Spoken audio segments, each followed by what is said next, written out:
Good morning, everyone. Welcome back to Learn with Abdul Sattar. I hope you are ready for this class. Today I am going to start present indefinite tense. Let's start discussion. बच्चों, सबसे पहली बात आती है present indefinite tense में पहचान की, कि हिंदी वाक्य को हम कैसे पहचानते हैं कि ये वाक्य प्रेजेंट इंडेफिनिट टेंस से बिलोंग करता है।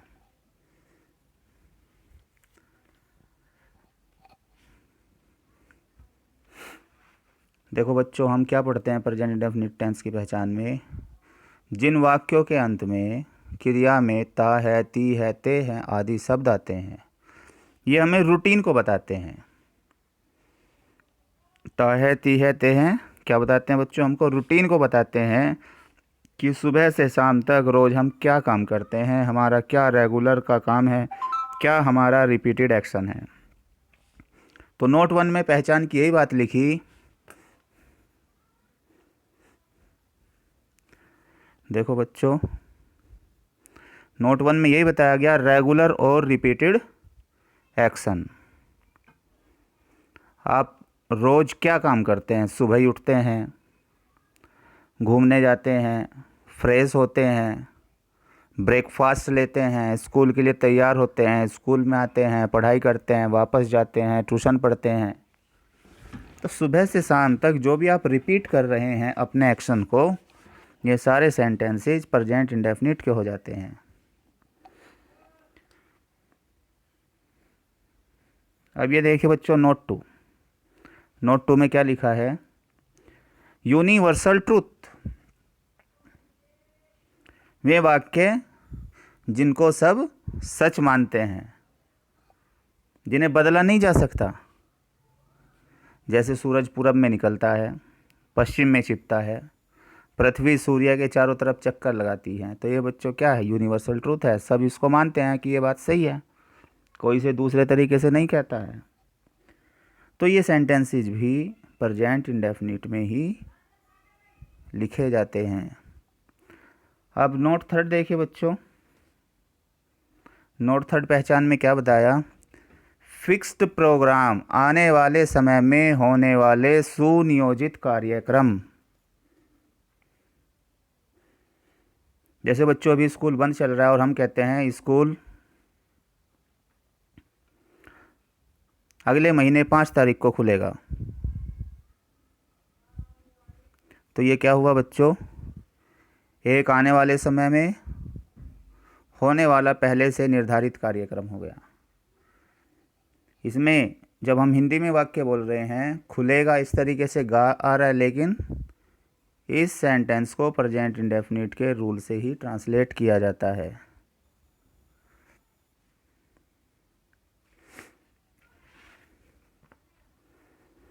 जैसे एग्जाम्पल लिखा है बच्चों, देखिए बुक में एग्जाम्पल फर्स्ट में क्या लिखा है? The college reopens in October, college पुनः अक्टूबर में खुलेगा। रीओपन्स वर्ब की फर्स्ट फॉर्म में एस का प्रयोग हुआ है सब्जेक्ट के बाद। क्या स्ट्रक्चर है ये भी डिस्कस करेंगे, कैसे ट्रांसलेट करते हैं बाद की बात। अभी हम पहचान की बात कर रहे हैं बच्चों। अब देखिए नेक्स्ट एग्जाम्पल देखिए इसी में, he goes to Chennai next month, वह अगले महीने चेन्नई जाएगा। प्रेजेंट इंडेफिनिट में ट्रांसलेट हो रहा है। क्यों रहा है? क्योंकि ये एक फिक्स्ड प्रोग्राम है, आने वाले समय में होने वाला सुनियोजित कार्यक्रम है। एक टाइप होती है बच्चों कंडीशनल वाक्य की। कंडीशनल सेंटेंस में देखो कैसे होता है कंडीशनल। 2 वाक्य होते हैं जिसमें एक मेन क्लोज होती है, दूसरी सबऑर्डिनेट क्लोज होती है। एक मेन वाक्य होता है और दूसरा वाक्य है उस वाक्य पे निर्भर करता है। जैसे सेंटेंस लिखा हुआ है, if you run fast you will win the race. अगर तुम तेज दौड़ोगे तो तुम रेस को जीतोगे। अगर तुम तेज दौड़ोगे, ये मेन क्लोज हो गई बच्चों, तो तुम रेस को जीतोगे। ये डिपेंड कर रहा है दूसरे वाली क्लोज मेन क्लोज पर। तो यहाँ पर मेन क्लोज को प्रेजेंट इंडेफिनिट के रूल से ट्रांसलेट किया जाता है। कंडीशनल सेंटेंस टॉपिक अलग से डिस्कस किया जाएगा, हम तो सिर्फ पहचान की बात कर रहे हैं कि प्रेजेंट इंडेफिनिट का यूज होता कहाँ है, कौन से सेंटेंस होते हैं जो प्रेजेंट इंडेफिनिट में ट्रांसलेट होते हैं। नेक्स्ट वन देखते हैं स्टूडेंट्स। आंखों देखा हाल का प्रसारण, जैसे मैच चलता है तो उसकी कमेंट्रीज आप सुनते हैं, या कोई भी कार्यक्रम, नाटक, फिल्म, आपने उसका वर्णन करना है अपने मुंह से, जो आंखों से देखा है, तो वे सेंटेंसेस प्रेजेंट इंडेफिनिट में बोले जाएंगे।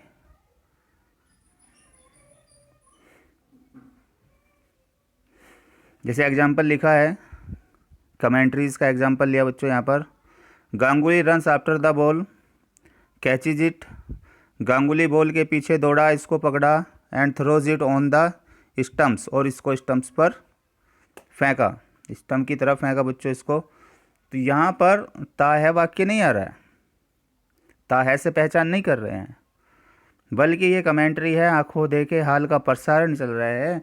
ये सेंटेंसेस प्रेजेंट इंडेफिनिट में बोले जाते हैं।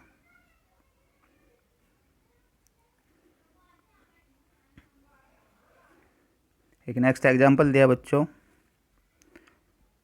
इन दिस फिल्म, इस फिल्म में, माय एल्डर ब्रदर, मेरा बड़ा भाई, plays the role of Dashrath, Dashrath का रोल निभाएगा। वैसे तो गा रहा है, लेकिन प्रेजेंट इंडेफिनिट के रूल से हम इसको ट्रांसलेट करेंगे, क्योंकि ये फिल्म के प्रसारण की आप बात कर रहे हैं। अब नेक्स्ट देखिए बच्चों।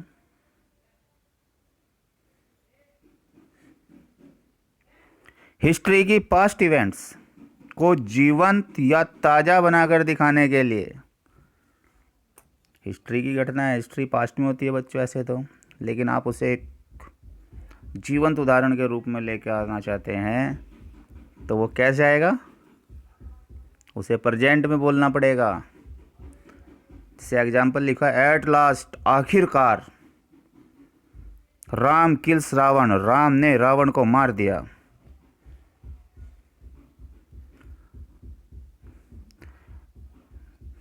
तो ये आपने इसको पास्ट इवेंट को ताज़ा बनाकर दिखाने की कोशिश की है, तो यहाँ पर प्रेजेंट इंडेफिनिट के रूल से ट्रांसलेट किया जाएगा। तो बहुत सारी कंडीशन हो गई, ग्रामर में हम यूज़ करते हैं, लेकिन जनरली अभी आपने ये सिर्फ आपने रीड कर लेनी है, और याद क्या रखना है? सिर्फ सिंपल बात याद रखनी है। जिन वाक्यों के अंत में ता है, ती है, ते है आदि शब्द आते हैं, वे प्रेजेंट इंडेफिनिट टेंस के वाक्य होते हैं। ठीक है बच्चों, ये पहचान की बात हो गई। आगे स्टार्ट करें। चलिए, अब देखो सेंटेंस के टाइप्स होते हैं, अफर्मेटिव होता है, नेगेटिव होता है, इंटरोगेटिव होता है बच्चों। अफर्मेटिव में सीधी बात होती है, वह खेलता है, पढ़ता है, आता है, जाता है, ना तो इसमें किसी बात को मना की जाती, ना कोई सवाल पूछा जाता। तो वाक्य अगर लिखा है वह खेलता है, ये अफर्मेटिव कहलाएगा, वह नहीं खेलता है, ये नेगेटिव कहलाएगा। इसमें कोई सवाल पूछा जाएगा, क्या वह खेलता है या वह कहाँ खेलता है, इसको इंटरोगेटिव कहते हैं।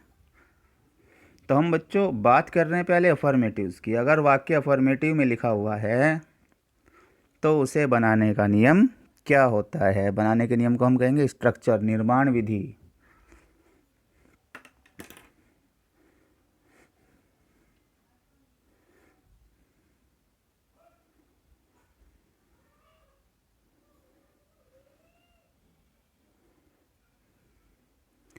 ये देखिए बच्चों, अफर्मेटिव का स्ट्रक्चर पढ़िए अब आप।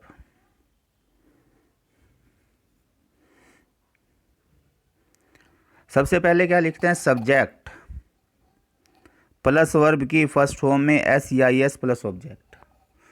अब ये बात आ गई कि वर्ब की फर्स्ट फॉर्म में एस ई आई एस कब लगेगा। तो सब्जेक्ट के साथ देखो कंडीशन लिखी हुई है, if subject is, if subject is, अगर सब्जेक्ट है, क्या है subject? Singular number third person, singular होना चाहिए। एक वचन होने चाहिए बच्चों सब्जेक्ट। और थर्ड पर्सन, या अगर वो नाउन नहीं प्रोनाउन है तो थर्ड पर्सन की प्रोनाउन होनी चाहिए। या तो नाउन हो, नाउन किसी के नाम को कहते हैं, मोहन सोहन हरी, कोई भी हो सकता है, सिंगुलर कोई नाम दे रखा है बच्चों, या फिर थर्ड पर्सन की प्रोनाउन। अब बात ये आ गई जी, ये प्रोनाउन क्या होती है, अलग चैप्टर है, डिस्कस करेंगे, लेकिन यहाँ अपनी ज़रूरत के लिए बात कर लेते हैं। नाउन के स्थान पर जो शब्द आप यूज करते हैं बच्चों, से प्रोनाउन कहते हैं। जैसे मैं अपना नाम नहीं लेता, अपने आप को मैं आई कहता हूँ। यह हम एक से ज़्यादा हैं, नाम नहीं लेते, अपने को हम कहते हैं, वी कहते हैं। तुम्हारा मैं नाम नहीं ले रहा हूँ बच्चों, तुम्हें मैं तुम कहता हूँ, यू कहता हूँ। मोहन का नाम नहीं ले रहा हूँ, उसे वह कहता हूँ। सीता का नाम नहीं ले रहा हूँ, उसे वह कहता हूँ, सी कहता हूँ। एक से ज़्यादा लोग हैं, उनका नाम नहीं ले रहा हूँ, उन्हें मैं दे कहता हूँ। तो नाउन के स्थान पर जो शब्द बोले गए, आई, वी, यू, ही, सी, दे, ये प्रोनाउन कहलाते हैं। अब इनको कैटेगराइज किया गया, फर्स्ट पर्सन, सेकंड पर्सन और थर्ड पर्सन। अब फर्स्ट पर्सन क्या होता है? देखो बच्चों, जब बातचीत चलती है ना, तो जो पहला आदमी बात शुरू करता है, जैसे मैं बात शुरू कर रहा हूँ, आई, अपने आप को आई कहूँगा, तो ये फर्स्ट पार्टी हो गई। तो आई क्या है बच्चों? फर्स्ट पर्सन का प्रोनाउन है। और अगर ये बोलने वाली पार्टी एक से ज़्यादा हुई तो अपने आप को क्या कहेंगे? हम कहेंगे। तो वी फर्स्ट पर्सन का प्रोनाउन है। तो ये बात शुरू करने वाली पहली पार्टी या तो आई, एक आदमी होगा जो अपने आप को आई से डिनोट करेगा, या फिर एक से ज़्यादा होंगे तो वी से डिनोट करेगा। तो आई और वी फर्स्ट पर्सन के प्रोनाउन हो जाते हैं। अब ये बात बताइए बच्चों, किसके साथ चल रही है? तुम्हारे साथ चल रही है। तुम में एक भी हो सकता है, तुम में एक से ज़्यादा भी हो सकते हैं, लेकिन सबको यू कहा जाता है। तो जिसके साथ बात चल रही है वो सेकंड पार्टी है, उसे सेकंड पर्सन का प्रोनाउन कहा जाता है। तो यू है बच्चों सेकंड पर्सन का प्रोनाउन। चलो अब ये फर्स्ट पर्सन और सेकंड पर्सन मिलकर बाहरी लोगों के बारे में बातें करते हैं। जैसे मैं और आप बात करते हैं कि मोहन काफ़ी समझदार लड़का है जो हमारी क्लास में पढ़ता है, वह रोज़ाना स्कूल आता है। तो जैसे ही मोहन की जगह हमने क्या शब्द इस्तेमाल किया बच्चों? वह। तो ये दोनों पर्सन मिलकर जिसके बारे में बात कर रहे हो थर्ड पर्सन कहलाता है, इसलिए वह जो होता है ही थर्ड पर्सन का प्रोनाउन है। अगर लड़की होती बच्चों तो वह को क्या कहते? सी कह देते। तो सी क्या है? थर्ड पर्सन का प्रोनाउन है। अगर मैं जिनकी हम बात कर रहे हैं फर्स्ट और सेकंड पर्सन मिलकर एक से ज़्यादा होते तो बच्चों उसे क्या कहते? बताइए। वे कहते ना हम। वे के लिए दे का प्रयोग होता, निर्जीव चीज़ होती तो इट हो जाता। तो ही, सी, दे या इट, ये थर्ड पर्सन के प्रोनाउन होते हैं। तो आपने यहाँ देखा बच्चों, फर्स्ट पर्सन के प्रोनाउन में आई और वी है, सेकंड पर्सन के प्रोनाउन में क्या आता है? यू आता है, और थर्ड पर्सन के प्रोनाउन में ही, सी, दे और इट आता है। अब अपने रूल पे आइए। क्या रूल था बच्चों हमारा? देखिए हम ये पढ़ रहे थे, अगर subject, if subject is singular number third person, यानी थर्ड पर्सन होना चाहिए, फर्स्ट या सेकंड पर्सन ना हो। आई, वी या यू से फ़र्क नहीं पड़ेगा, बात कर रहे हैं थर्ड पर्सन। तो थर्ड पर्सन में तो बच्चों ही, सी और दे बच गया। अब ही, सी और दे में से भी वो क्या कहते हैं? सिंगुलर होना चाहिए। तो सिंगुलर तो दो ही हैं, ही और सी। तो अगर नाम, या तो नाम होगा मोहन सोहन हरी, या प्रोनाउन होगी उनकी जगह पर ही या सी। अगर ये सब्जेक्ट हैं तो वर्ब की फर्स्ट फॉर्म में एस या ई एस का प्रयोग किया जाएगा। और अगर बच्चों सब्जेक्ट आई हो, वी हो, यू हो, या एक से ज़्यादा हो, दे हो, तो फिर एस या ई एस का प्रयोग नहीं किया जाता। एस या ई एस का प्रयोग नहीं किया जाता, फिर सब्जेक्ट प्लस वर्ब की फर्स्ट फॉर्म रह जाती है। ठीक है स्टूडेंट, समझ गए होंगे ये बात अब क्लियर आप? तो सब्जेक्ट प्लस वर्ब की फर्स्ट फॉर्म प्लस ऑब्जेक्ट, ये स्ट्रक्चर होता है। वर्ब की फर्स्ट फॉर्म में एस या ई एस का प्रयोग करेंगे अगर सब्जेक्ट या तो कोई नाउन है और वो सिंगुलर है, मोहन सोहन हरी, या प्रोनाउन में ही या सी हो सकते हैं, इट हो सकता है, यानी सिंगुलर प्रोनाउन हो सकते हैं थर्ड पर्सन के, तो उनके साथ में एस या एस का प्रयोग किया जाएगा। अब यहाँ बच्चों एक सवाल फिर पैदा हो गया, आपने कहा एस या एस, तो एस का प्रयोग करें या एस का प्रयोग करें?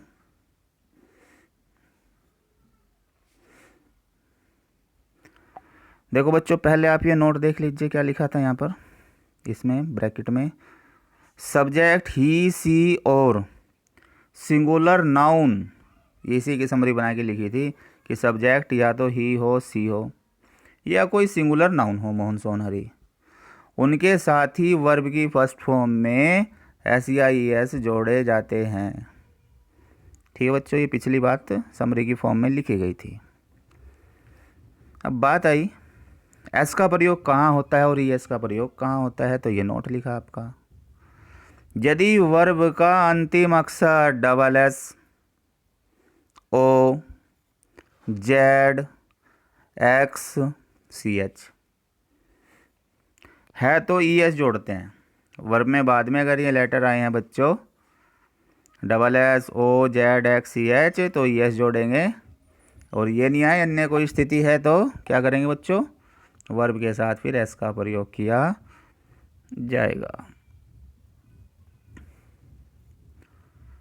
ठीक है स्टूडेंट्स, देखो एग्जाम्पल समझिए इस चीज़ का। He goes, he third person का प्रोनाउन है, सिंगुलर है, सब्जेक्ट वर्ब की फर्स्ट फॉर्म में यस लगा दिया, गो। ओ आया है बच्चों, ओ आया है तो ओ के साथ क्या जोड़ देंगे, यस जोड़ देंगे, क्या हो गया, गोज हो गया, ही गोज। लेकिन अगर यही होता सब्जेक्ट आई, तो फिर गो में एस या यस ना लगता, फिर लिखा जाता बच्चों आई गो, या सब्जेक्ट होता दे, तो क्या लिखते फिर आप, चूंकि ये थर्ड पर्सन का सिंगुलर प्रोनाउन नहीं है, ये प्लूरल है, इसलिए इसमें भी वर्ब की फर्स्ट फॉर्म में एस या यस का प्रयोग नहीं करना है, दे गो में जाते हैं। अब देखो आ गई बच्चों, सी गोज, इसमें यस आपने ऐड कर दिया। मोहन गोज, ये नाउन है, सिंगुलर नाउन है, नाम है किसी का, तो यस का प्रयोग कर लिया आपने।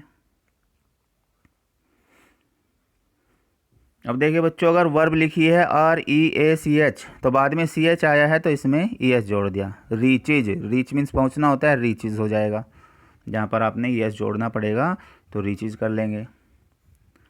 देखो बच्चों लिखा है play, P L A Y, play, बाद में वाई आया है,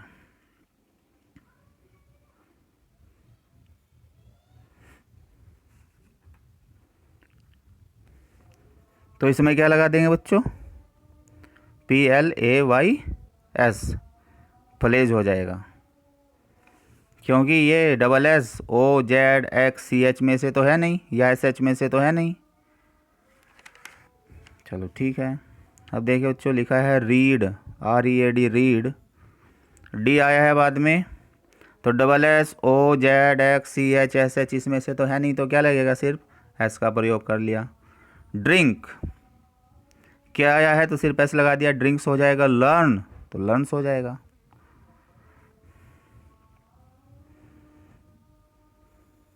अब देखो बच्चों एक चीज़, जिस वर्ब में, एक नोट आगे और पढ़ी है, जिस वर्ब में अंत में वाई से पहले कॉन्सोनेंट आ जाए, तो एक चीज़ आगे नोट और क्या करनी है, अगर बाद का लेटर वाई हो और उससे पहले कॉन्सोनेंट आ जाए, फिर प्रॉब्लम ये आ गई जी, कॉन्सोनेंट क्या होता है बच्चों, आप पढ़ते हो वोविल, वोविल आप 5 पढ़ते हैं, ए, ई, आई, ओ, यू, ये 5 वोविल होते हैं, बाकी 26 आपके टोटल लेटर होते हैं, उनमें से इन 5 को छोड़ दीजिए तो बाकी सब के सब क्या कहलाते हैं, कॉन्सोनेंट कहलाते हैं। तो ये बात उन्होंने लिखी कि वोविल को छोड़कर जो बचे लेटर कॉन्सोनेंट, अगर वर्ब के आखिर में वाई आए और वाई से पहले कॉन्सोनेंट आए, तो बच्चों वाई का रूप बदल जाता है, वाई की जगह आई, वाई को आई में कन्वर्ट कर देंगे और उसमें ई एस जोड़ देंगे, यानी वाई को हटाकर क्या जुड़ जाएगा बच्चों, आई ई एस, जैसे लिखा है क्राई, बाद में वाई आया बच्चों, वाई से ठीक पहले देखो आर लिखा हुआ है, आर तो वोविल नहीं है, ए ई आई ओ यू में से तो है नहीं, तो कॉन्सोनेंट है। अब अगर हमें क्राई में एस आई एस लगाना पड़ गया तो कैसे लगाएंगे? वाई हट जाएगा और वाई की जगह क्या ऐड हो जाएगा? आई ई एस, क्राइज हो जाएगा बच्चों ये। वाई तो आपने अभी देखो पीछे पढ़ा था एक जगह बच्चों, प्ले में पढ़ा था, पी एल ए वाई। लेकिन यहाँ वाई से पहले ए आया था, ए वोविल है, कॉन्सोनेंट नहीं है, इसलिए वहाँ हमने वाई के रूप को नहीं बदला था। यहाँ कंडीशन अलग हो गई। यहाँ कह रहे हैं कि अगर वाई से पहले कॉन्सोनेंट आया है तो वाई की जगह आई ई एस का प्रयोग किया जाएगा। अच्छा जी, चलो फिर देखिए, आपने लिखा है बच्चों ट्राई। एग्जाम्पल में अपने ट्राई लिखा है तो वाई से पहले आर आया ना, कॉन्सोनेंट है, तो वाई को हटाएंगे, इसकी जगह आई एस जोड़ देंगे तो क्या हो जाएगा? ट्राइज हो जाएगा।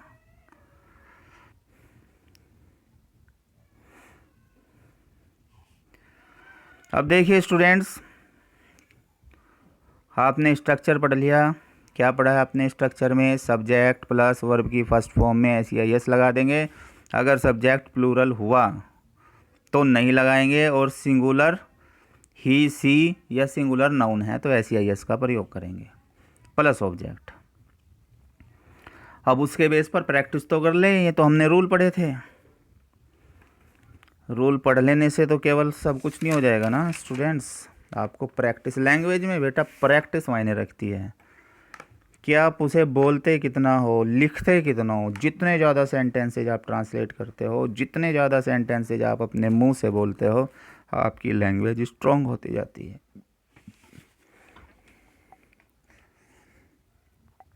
देखिए पहला एग्जाम्पल देखिएगा आप, ये लिखा है मैं खेलता हूँ। सब्जेक्ट बताइए बच्चों इसमें क्या है? 3 हिस्से होते हैं जी स्ट्रक्चर के, सब्जेक्ट वर्ब ऑब्जेक्ट। अब समझिए सब्जेक्ट क्या होता है? काम के करने वाले को सब्जेक्ट कहते हैं, और जो काम हो रहा है उसे वर्ब कहते हैं। और फिर ऑब्जेक्ट बच जाता है। जैसे मैं क्रिकेट खेलता हूँ तो काम करने वाला कौन हो गया? मैं। खेलने का काम वर्ब हो गई बच्चों, और ये वर्ब किस चीज़ के ऊपर की जा रही है? क्रिकेट के ऊपर। क्रिकेट क्या हो गया? ऑब्जेक्ट हो गया। तो सब्जेक्ट वर्ब ऑब्जेक्ट यही ढांचा होता है सारे टेंसेज में। पहले सब्जेक्ट आता है, वर्ब और ऑब्जेक्ट, इसी के रूप को बदलना है हमको। देखो यहाँ पर हमारा वाक्य लिखा था मैं खेलता हूँ, तो यहाँ पर सिर्फ सब्जेक्ट दे रखा है और वर्ब दे रखी है, तो पहले सब्जेक्ट लिख देते हैं आई। अब आई तो थर्ड पर्सन का प्रोनाउन है, सिंगुलर है नहीं, तो उसके साथ तो सिर्फ क्या आएगा? आई, सॉरी, फर्स्ट पर्सन का प्रोनाउन है। एस या एस का प्रयोग तो हम थर्ड पर्सन के सिंगुलर प्रोनाउन के साथ करते हैं, तो आई के साथ तो करेंगे नहीं, तो सिर्फ वर्ब की फर्स्ट फॉर्म लिखेंगे, आई प्ले, मैं खेलता हूँ। वह लिखता है। अब ये देखो बच्चों, यहाँ पर है, वह को क्या बोलेंगे? लिखने का काम कौन कर रहा है? वह, ही। वर्ब की फर्स्ट फॉर्म में एस या एस का प्रयोग होगा ही के साथ में। राइट, ही राइट्स हो जाएगा, ही राइट्स, वह लिखता है। सूरज पूरब में निकलता है, the sun rises in the east. वह सदा सच बोलता है, he always speaks the truth.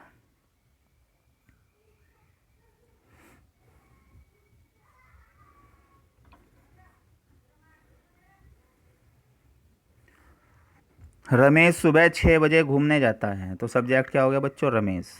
फिर वर्ब घूमने जाना, गोज़ फॉर ए वॉक बोलते हैं, गो फॉर ए वॉक, तो रमेश के साथ यस लग गया, गोज़ फॉर ए वॉक हो गया। Ramesh goes for a walk, object नहीं दिया हुआ, समय दिया है, बाद में आएगा समय। Ramesh goes for a walk at 6 AM।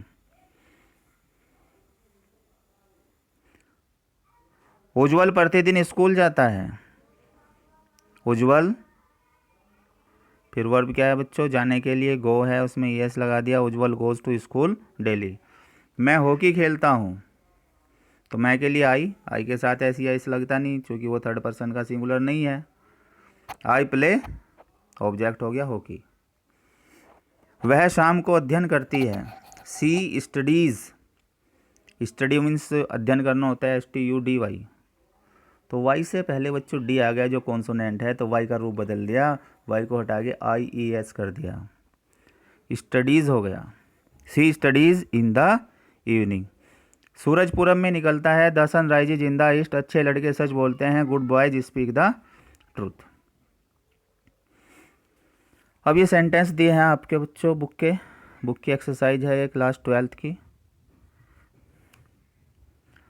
Exercise first है अफर्मेटिव की। पहला सेंटेंस लिखा है पक्षी वृक्षों पर बसेरा करते हैं।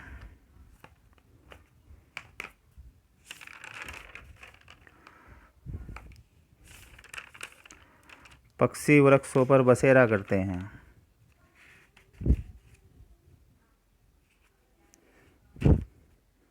देखो बच्चों कैसे ट्रांसलेट करेंगे।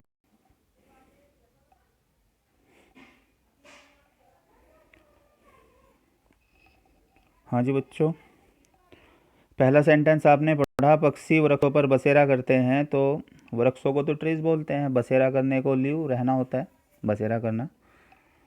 पेड़ों पर, तो पर के लिए वो पेड़ के बिल्कुल ऊपर नहीं बैठते, पेड़ के अंदर बैठते हैं पक्षी। तो यहाँ पर जो प्रीपोजिशन यूज होती है पर के लिए, इनका प्रयोग किया जाता है, इन द ट्रीज। तो सब्जेक्ट हो गया यहाँ पर पक्षी, वर्ब क्या हो गया बसेरा करना, और ऑब्जेक्ट क्या हो गया वृक्षों पर। तो कैसे ट्रांसलेट करेंगे आप इसे, birds live in trees. Birds plural है तो लिव में ऐसी यस नहीं लगेगा, first form. Birds live in trees या in the trees, birds live in the trees, पक्षी वृक्षों पर बसेरा करते हैं। सेकंड सेंटेंस देखो बच्चों, मीनिंग तो लिख रखे हैं मैंने, ट्रांसलेट करना आपने खुद समझ करके। सेकंड देखिए, तारे आकाश में निकलते हैं।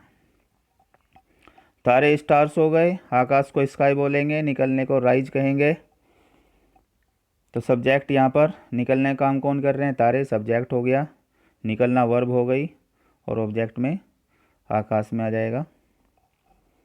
The stars appear in the sky, या राइज हो जाएगा, the stars rise in the sky. Stars है इसलिए वर्ब की फर्स्ट फॉर्म आएगी साथ में। थर्ड सेंटेंस देखिए, कभी कभी बाघ पागल हो जाता है। तो कभी कभी के लिए क्या यूज़ करेंगे, समटाइम्स। बाघ टाइगर को बोलते हैं, तो समटाइम्स को तो पहले यूज़ कर लेंगे, फिर यहाँ से आपका सेंटेंस है ये, बाघ पागल हो जाता है, बाघ सब्जेक्ट है, पागल होना वर्ब है। तो sometimes the tiger goes made, go made means पागल होना होता है, सिंगुलर है तो गोज हो गया। Sometimes the tiger goes made.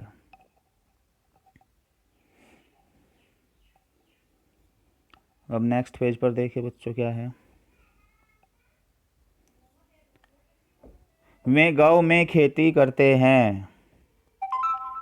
तो गांव को विलेज बोलेंगे, खेती करने को डू फार्मिंग कहेंगे, वे को दे कहेंगे, they do farming in the village. फिर नेक्स्ट है, कायर व्यक्ति रणभूमि से भाग जाते हैं। कायर व्यक्ति क्या हो गया, द कवर्ड प्यूपिल, भागने को रनअवे कहेंगे, रणभूमि को बैटलफील्ड बोलेंगे। तो कायर व्यक्ति सब्जेक्ट हो गया, भाग जाना वर्ब हो गई, रणभूमि से ऑब्जेक्ट की जगह रखेंगे। The covered प्यूपिल run away from the battlefield. अब नेक्स्ट सेंटेंस है, शिखर धवन भारतीय टीम में खेलता है। तो कैसे ट्रांसलेट करेंगे बच्चों, Shikhar Dhawan plays in Indian team, subject singular है तो ऐसे लगा दी। हम अपनी मातृभूमि से बहुत प्रेम करते हैं, we love our motherland very much. यह सड़क कोलकाता को जाती है, this road leads to Kolkata, किसी दूसरे, यह सड़क कोलकाता को जाती है, तो नेतृत्व करना लीड्स का प्रयोग होगा यहाँ पर। दिस रोड को जाती है के लिए leads, this road leads to Kolkata. फिर 9 में देखिए, कवि पक्षों की तुलना आत्मा से करता है। तुलना करने को कंपेयर्स बोला जाता है, कंपेयर। पोएट कवि के लिए हो गया, the poet compares the bird to the, किससे करता है, कवि पक्षी की तुलना आत्मा से करता है, to the soul. The poet compares the bird to the soul.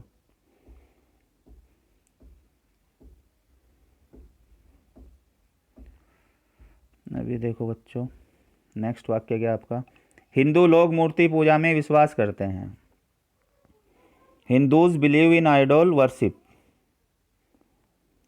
किसान अपना संपूर्ण जीवन दूसरों के लिए बलिदान कर देता है। A farmer sacrifices all his life for others, या the farmer sacrifices whole his life for others.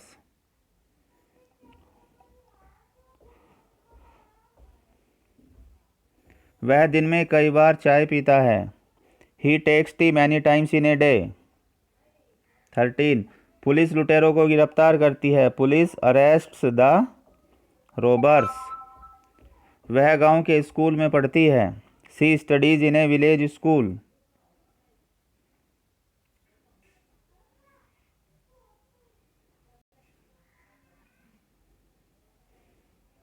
वह रात में देर तक पढ़ती है। She studies late at night. Shilpa बहुत तेज अंग्रेजी बोलती है। Shilpa speaks English fluently. बहुत तेज का मतलब फ्लो में बोलने से है, तो फ्लुएंटली का प्रयोग करेंगे। उसे अच्छी तनख्वाह मिलती है। He gets a handsome salary. Holi का त्यौहार कई दिन तक चलता है। Holi festival lasts for many days.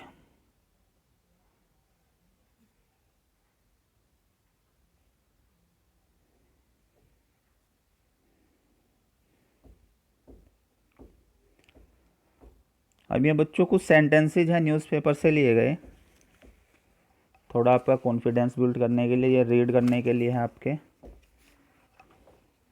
ये प्रेजेंट इंडेफिनिट में कन्वर्ट करके लिखे गए हैं। आप इनकी हिंदी लिखेंगे, ट्रांसलेट करना है आपने, इनको हिंदी में ट्रांसलेट करना है। पहला सेंटेंस देखिए आपका क्या है बच्चों।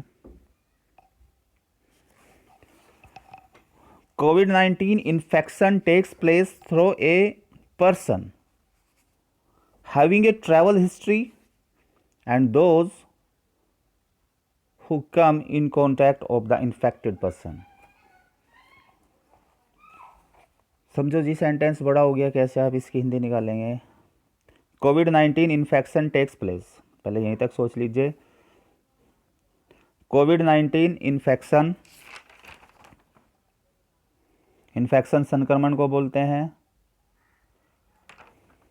COVID-19 संक्रमण का प्रसार take place through a person. Through means से, ए पर्सन एक व्यक्ति से। कौन सा व्यक्ति? हैविंग ए ट्रेवल हिस्ट्री, जिसकी कोई ट्रेवल हिस्ट्री हो,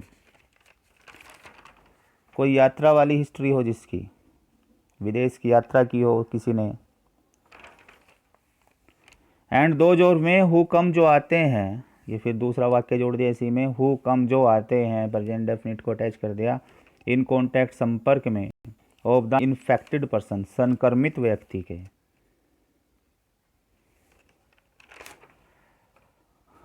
तो क्या हो गया बच्चों, COVID-19 संक्रमण का प्रसार ऐसे व्यक्ति से होता है जिसने विदेश यात्रा की हो, या वह जो संक्रमित लोगों के संपर्क में आता है। अब थोड़ा इसको समझने की कोशिश कीजिए। Fake news circulates on various platforms. फर्जी खबरें विभिन्न प्लेटफॉर्मों पर प्रसारित होती हैं। फिर थर्ड को देखिए बच्चों, इसकी हिंदी बनानी है आपने। There is a misconception that corona virus infection occurs with a big hair and bird. एक गलत धारणा है कि कोरोना वायरस संक्रमण बड़े वालों और बर्ड के साथ होता है। नेक्स्ट देखिए, fourth, the inter ministerial central team ask the Maharashtra government to increase the quarantine capacity in the city from 1200 to 2000 beds. Mumbai में कोरोना मरीजों की संख्या में लगातार वृद्धि को देखते हुए एक केंद्रीय दल महाराष्ट्र सरकार से मुंबई में संगरोध वाले बिस्तरों की संख्या 1200 से बढ़ाकर 2000 करने को कहता है। और फिर ये लास्ट है, बहुत ज़्यादा नहीं लिखे, ज़्यादा कॉम्प्लिकेटेड से हो जाते हैं आपके लिए, इसलिए कम ही लिखे हैं। 5th sentence, Maulana of Jama Masjid in Ahmedabad appeals people not to step out of the homes for offering prayers. He asks all the community members of the Gujarat to follow lockdown norms seriously to fight against COVID-19. Ahmedabad की जामा मस्जिद के मौलाना प्रार्थना करने के लिए घरों से बाहर न निकलने की अपील करते हैं। वह गुजरात के सभी समुदाय के सदस्यों से आग्रह करते हैं कि कोविड-19 के खिलाफ लड़ने के लिए लॉकडाउन के मानदंडों का गंभीरता से पालन करें।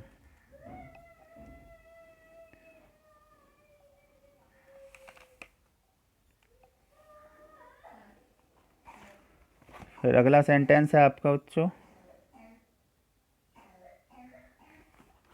Nepal prime minister KP Sharma Oli, KP Sharma Oli ये प्राइम मिनिस्टर का नाम है। Nepal prime minister KP Sharma Oli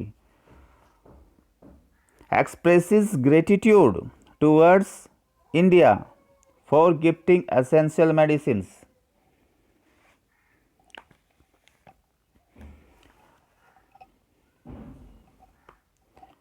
ये लास्ट सेंटेंस हो गया आपका 6th। नेपाल के प्रधानमंत्री केपी शर्मा ओली आवश्यक दवाएं उपहार में देने पर भारत का आभार प्रकट करते हैं। ये बच्चों इनकी हिंदी लिखी थी सभी सेंटेंसेस की, आप पढ़ सकें फिर से।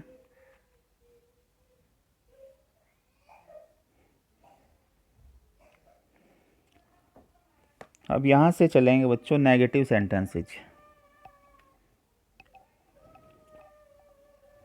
ये हम नेक्स्ट वीडियो में स्टार्ट करते हैं। ठीक है बच्चों, thank you, have a nice meeting.